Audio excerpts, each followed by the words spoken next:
Imom Sha'biy rahmatullohi alayhining oldilarida ko'pchilik olomon turgan vaqtda bir kishi u kishini haqoratladi, so'kdi.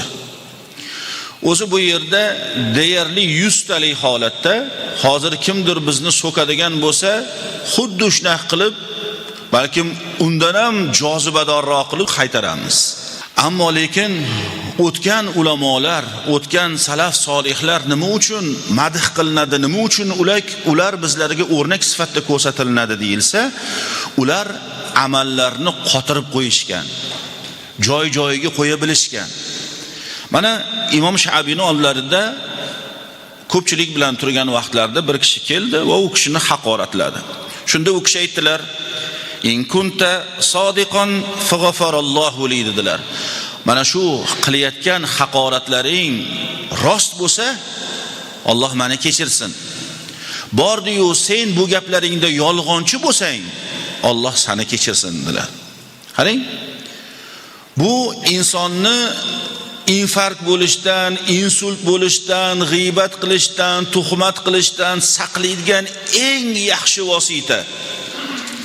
Siz falonsiz, pistonsiz desa, shu gaplaringiz rost bo'lsa, Alloh meni kechirsin, avf etsin. Bordi-yu siz aytayotgan gaplar menda bo'lmasa, siz tuhmat qilayotgan bo'lsangiz, Alloh sizni kechirsin. Eng yaxshi gap bu. Mo'min kishini haqiqiy ma'nodagi eng to'g'ri qarori shunday bo'lishligi kerak. Bizda esa qaytimini qaytarmagunimizcha ko'nglimiz joyiga tushmaydi. Ursa uramiz, so'ksa so'kamiz. To'g'ri, mo'min kishi o'zini oqlay ham bilishligi kerak. Ammo lekin siz kimsizki, sizga yog'dirilayotgan tuhmat toshlaridan siz odamlarning orasida yuzingiz mulzam bo'lib qolsa. Masalan, bir odamni turli xil yomon narsalarda vasf qilinadigan bo'linsa, odamlar bunga ishonmaydi ham ba'zan. Shu ishonmayotganligini o'zi ham uni oqlashlikka hojat yo'q aslida. Masalan, hozir bu odamni holatiga tushib, bu odamni darajasiga tushib, shu darajada tubanlikka boryaptimi, ertaga bundan boshqalarni ham qilishligi mumkin deb, gapingizda sodiq bo'lsangiz, gapingiz rost bo'ladigan bo'lsa, Alloh meni avf etsin, kechirsin, o'zi to'g'rilasin.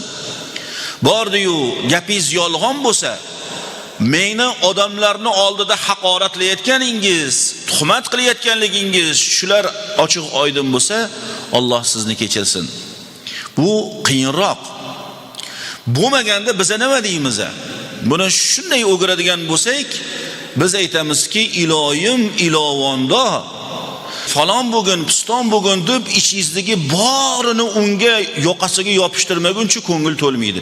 Bunday bo'lmasligimiz kerak ekan.